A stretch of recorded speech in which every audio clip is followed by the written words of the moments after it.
today we're going to talk a little bit about procurement. And thank you so much for participating. Before we get into the conversation, I just want to tell everyone listening here just a little bit about ACO, the Aboriginal Chamber of Commerce of Ontario. And the intent behind ACO, ACO was just started, it's a very new organization, it just started less than a year ago. And if you allow me, I'll just make sure I don't make any mistakes. I'm going to read exactly what it says.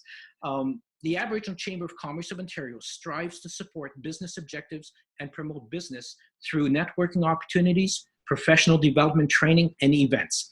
ACO is a business-driven organization to promote the interests of Aboriginal entrepreneurship, businesses, and industries to enable positive relationships and capacity building opportunities that lead to successful business development for Indigenous people. We've worked a long time on that statement because that's really what we believe ACO was designed to do, is to help Aboriginal entrepreneurs. And in turn, that will help individuals, families, and communities. And one of the key things that we believe, and I know you agree, and that's why you're here, we believe that procurement opportunities, or another word for procurement, contracting, can really help business people to grow and grow faster. And the faster they can grow, then the more individuals they can also employ for their own businesses. So first, before we get into that, can you tell me a little bit about yourself, or tell all of us about yourself, please? Well, Guy Ginter, as you know, I'm currently work with Moose Cree First Nation. I'm responsible for the impact and benefit agreement with De Beers. But that's a small part of what my history. I am a supply chain management professional, certified in law, which really has given me sort of the academic background that one should have when dealing in procurement. But I've also come to the table with 30 or 35 years of experience in that area. So I've been around around a little bit and have dabbled in a few different things on the procurement side. So I'm hoping I have something to offer. Well, I have no doubts that you do, especially when you mentioned De Beers. De Beers, for those who don't know, is De Beers is a multinational mining company in the business of taking shiny rocks out of the ground called diamonds. And any person that's ever had the experience of buying a diamond in the store, chances are they've come across the De Beers name. It's quite well known internationally, and there's probably a lot of people, especially women, that know that name very well. When we talk about procurement, or as I mentioned, contracting, for the audience that is just getting involved in business and is just learning and considering contracting, procurement, what advice would you have for them as an expert? Well, I think the challenge with what goes on with large companies is that they have very formal processes. And because they have very formal processes, there are very high expectations in terms of how an organization would respond.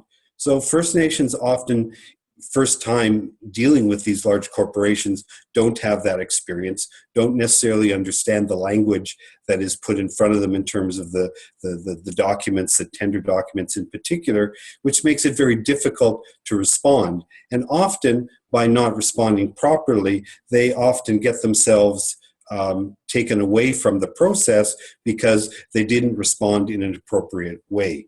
So one of the initial challenges for any First Nation company is to understand the language and understand the processes and the requirements that exist in these very formal processes called tendering. Okay. You mentioned First Nation companies, and I understand that has a lot to do with the economic development corporations who will operate the First Nation companies. What about individual Aboriginal businesses? Well, there's lots of them out there. The challenge for the individual businesses is, depending on what their product is or what is it they're trying to sell, getting their name out there. I mean, we've talked to you and I about arts. How do you, as an individual entrepreneur in a small community up north that is only available to get normally by plane, although in the wintertime you may have access to a road, but your ability to interact with the larger community or the larger market is very, very difficult. So that's another challenge for the smaller businesses, is how do I get my information out there? How do I get my product out to the marketplace? And how am I going to communicate the things that I have to offer without tools out there that I may not even be aware of? Of course. You shared a story with me about one of your meetings that you had many years ago. Can I ask you to share that with the audience? Yeah, that's a good story. A number of years ago, I worked for De Beers, and as part of my procurement responsibilities, I would go into the community. And on this particular occasion, we were talking about specific business opportunities, and we're looking to do some matching with the skill sets that existed in the community and the requirements of the mine. So rather than do this through a formal process, this became a conversation. And one of the businesses made the comment, that why don't we have a business association, or they actually used the word chamber because they'd heard it before. And I obviously agreed that this would be a great idea. The challenge in retrospect, as I think about this, is that a lot of great ideas occur in conversation. But unfortunately, there isn't a champion, or what I refer to as a glue, to bring all of this together. So what's exciting about what we're talking about today, not just procurement, but this idea of a chamber, Aboriginal Chamber of Commerce, is that this is potentially a glue that can bring all of these people together, all of these entrepreneurs together in a way that a lot of sharing can occur, and the growth opportunity is unquestionable and massive to my way of thinking. That's excellent. I love that story. Thank you very much. One of the big things that we've heard a lot about in media, in magazines, newspapers, and conversation is, of course, the Ring of Fire. Now, not only the Ring of Fire, but all of the land in the northern part of Ontario, 3/4 of Ontario is traditional territory. And there are not millions, but billions of dollars of potential value out there. And for individuals to be able to reach any kind of economic level, what would you tell them about procurement, and in terms of getting to know about procurement, learning about procurement, using it as one of their tools to grow their businesses? Well, that's a pretty broad question, and it covers off potentially on a number of different topics. One thing about procurement that is important to this discussion is what I refer to as procurement law. Procurement law is very technical. It's very hard to understand because contracts are made from the process of procuring goods and or services. So once you have that agreement, you manage to be successful and you have a contract, now you have to go through the process of signing a document, a contract, as I said. Those are very, very technical. They often require expertise, which you may not have. So training becomes a very, very important element to this process. So it's not just learning about how to respond to a tender, as I spoke earlier, but it's also understanding the legal side of the engagement process that exists between the entrepreneur and the business.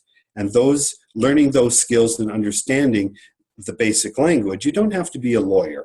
I mean, the first thing that people often think about is, well, I have to hire a lawyer. Well, I really question the need to bring a lawyer in when you may just need to understand the basics yourself. I think there's always going to be a role for a lawyer, but I think bringing in the lawyer at the right time is often as important as having a lawyer in the first place. So if we take the purview that a lawyer is the one to get, well, then you need to do that. But if you take the time to educate yourself or learn through a number of courses that are available, it will help you in understanding the basic language long before you ever need to get involved with a lawyer. This in turn saves you a lot of money too. Of course, we all know lawyer fees can rack up pretty quickly. Very quickly. When you mentioned programs and courses, opportunities for someone to learn more about procurement, a couple of questions comes to mind is, how much time would it take someone to learn about procurement and become, good enough and know enough about it to be able to go after a contract? Well, I don't think you need to become a supply chain management professional like myself to be able to do the job of, or to not do the job, sorry, but to understand the processes. I think that there are several key areas that one should learn about, probably about 5 or 6 different topics. And I think that an hour or two on each one of those topics, obviously with notes and material that you can refer back to, would certainly give you a great basic knowledge and understanding of what it is that you're dealing with, and then know when to bring on the expert at the time that you need it. Because sometimes these processes are extraordinarily complicated, and you can have as much education or experience as you want, but they're still complicated, and they still require third-party involvement to say, well, what do we do in this circumstances, and what are the implications of that, and how do we deal with this going forward? So they become very technical and complicated, and if we're not careful, we can put ourselves in situations where we can get into trouble. But initially, there's 5 or 6 key areas that one would want to focus on, and once you have that basic background, I think it's a good base to do just about anything in procurement. Now, that doesn't preclude the opportunity of going further, but that basic stuff certainly would put you in a good place.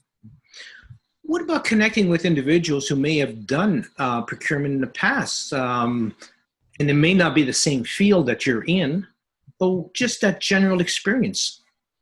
Well, anytime you have an opportunity of sharing, I do a fair amount of this myself. I do a lot of seminars, and I do a lot of speaking where I speak to these subjects, and part of that is about sharing. So if you have an opportunity if you know someone or you have access to individuals that have this knowledge and expertise, often they can be great resources in the middle of a process. It's a matter of a phone call, and it's a question.